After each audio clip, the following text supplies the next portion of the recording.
श्री गुरुजी की तपोस्थली पर 5-2 कुंडीय सहस्त्र नाम यज्ञ और गोले पर पर्ची लगाने का असर। सफर 15 फरवरी 2023 से 7 मार्च 2023 तक। श्री गौरव आरती गर्ग यूनिटी वाले। मुड़ कर मत देख। मुड़ कर। कुमार तारक अग्रवाल अमेरिका के बाद श्री गौरव आरती गर्ग यूनिटी वाले। कभी पति नहीं मानता तो कभी पत्नी, कभी जिगर के टुकड़े बेटे बेटी, दुखी भगवान श्री कल्कि। तो भाई मेरे से काम करवाना है तो सच्चे आदमी पहले गोले पर पर्ची लिखकर लगा दे। साथियों, बच्चों, मेरा नाम गौरव गर्ग और पत्नी का नाम सुश्री आरती गर्ग है। हमारा दिल्ली में रियल एस्टेट का काम है और मैं देश की नामी कंपनी DLF के फ्लैट सेल करता हूँ। DLF का एक नया प्रोजेक्ट आना था गुड़गांव सेक्टर 63 में आबर के नाम से, जो मैंने भी कस्टमर से बात करना स्टार्ट किया और काफी मेहनत के बाद कस्टमर से कुछ ही चेक इकट्ठे कर पाया कि प्रोजेक्ट के लॉन्च होने से पहले 15 फरवरी 2023 को प्रोजेक्ट लॉन्च हो गया। अलॉटमेंट का नंबर आया लेकिन 3 दिन तक कोई अलॉटमेंट नहीं हुआ। नया काम था, हमारे नाम से पहले मामा के साथ काम करता था, तो मन में आ रहा था कि इस बार उतने चेक नहीं ला पाऊंगा जितने पहले मिल जाते थे। हमने श्री गुरुजी की तपोस्थली पर 5-2 कुंडीय सहस्त्र नाम हवन के संकल्प लिए और हवन स्टार्ट कर दिए। सहस्त्र नाम हवन का चमत्कार देखो। मुझे अगले ही दिन 8 चेक श्री कल्कि जी ने सशर्त इस कंडीशन में मिले कि कस्टमर बोला कि मैं फ्लैट अपनी पसंद का लूंगा। मैंने बोला सर मैं पूरी कोशिश करूंगा। अब चेक तो आ गए और बड़ी मुश्किल से DLF ने उनको एक्सेप्ट किया, क्योंकि ये सुपर हिट प्रोजेक्ट था।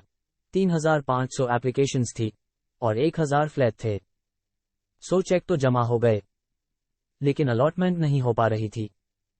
कंपनी कह रही एप्लीकेशंस बहुत ज्यादा है तो एक ब्रोकर को 20% से ज्यादा फ्लैट नहीं दे पाएंगे। अलॉटमेंट की बिल्कुल भी उम्मीद नहीं थी कि सारी हो पाएंगी। गुड़गांव का जो सबसे बड़ा डीलर है उसकी भी सिर्फ 20% अलॉटमेंट हुई थी। मरता क्या ना करता। जब बीमारी का कोई इलाज समझ नहीं आता है तो सभी कल्कि भक्त को एक ही सर्जन याद आते हैं, वो है हमारे मामा जी। खैर, मामा जी से बात की और उनको सारी बात बताई और पूछा मामा जी आप कोई उपचार बता दीजिए। तो मामा जी पहले जरा हंसे, फिर जरा सोचकर बोले, तुम मेरा नाम लेकर कोलकाता श्री रश्मि गनेरीवाल के बेटे श्री विट्ठल गनेरीवाल से बात कर लो। अभी हाल ही में उसका असंभव कार्य श्री कल्कि जी ने कराया है।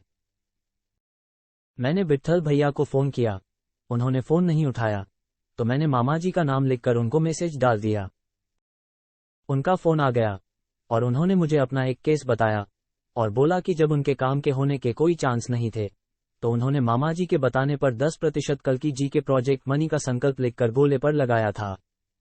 भैया, महज कुछ ही दिन में मेरा काम हो गया। मैंने उनकी बात सुनकर फोन रख दिया और सोचने लगा कि मैं पहले ही 5% शेयर निकालता हूं, अब यह मेरा भाई क्या भाषा बोल रहा है। मैं अभी 10% इन फ्लैट्स के ऊपर कैसे कर सकता हूं। सोचा चलो अमेरिका जाने के लिए तारक भैया ने जो तोल मोल किया था मैं भी करता हूं कि 7 से 8% में ही मामला निपट जाए। साथियों, बच्चों, कमाल है, तभी वाणी अनुभव हुआ कि इस पर तो 10% ही देना पड़ेगा। रात के तकरीबन 10 बजे का समय था। अब उस टाइम मामा जी को फोन करता तो मामा जी कहते बाबू जी, जीजा जी, राहुल जी को लो, क्योंकि मेरा स्टाइल भी जरा मामा जी की तरह शुरू से डंडी मारने का रहा है। सो भाई, सही होते होते कुछ समय तो लगेगा, जब तक के लिए वो मेरे से कॉन्फ्रेंसिंग कॉल पर ही बात करते हैं और उस टाइम मामा जी का मौन व्रत होता है तो बात अगले दिन पर चली जाएगी। सो मैंने भी तारक जी की तरह हिम्मत करी कि वैसे भी अभी कौन सा अलॉटमेंट हो रही है हमारी, बोल देता हूं। मैंने DLF ऑफिस में ही मानसिक 10% का संकल्प लिया। उस दिन भी रात के 2 बज गए, अलॉटमेंट नहीं हुए।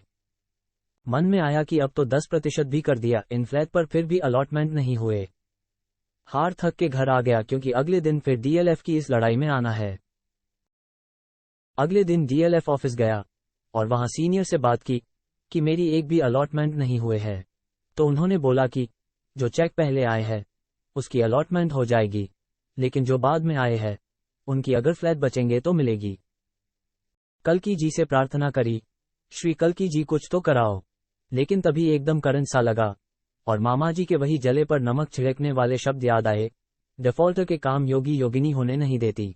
शुरू में तो मेरे साथ ऐसा नहीं होता था, लेकिन जब से जरा शेयर का मोटा रुपया रोक लिया था कि कल्कि जी को इतने रुपये की क्या जरूरत, जो पीछे दे तो दिया था फिर भी इतनी मेरे साथ क्रूरता क्यों?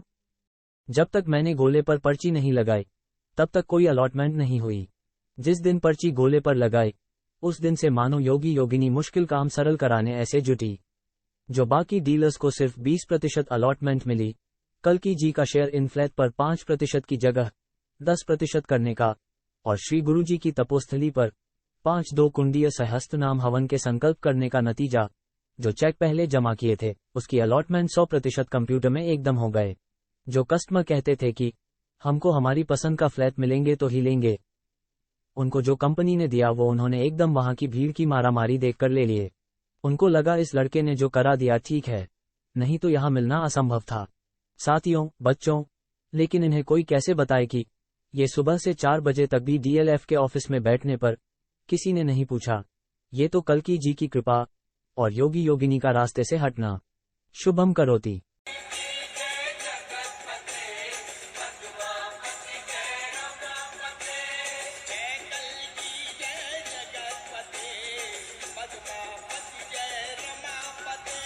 आने वाली नई हंसमुख प्रेरणादायक घटनाओं को सबसे पहले देखने के लिए सब्सक्राइब करें यूट्यूब चैनल कल्कि अवतार, कल्कि अनुभव लीला हंसाओ और हंसो।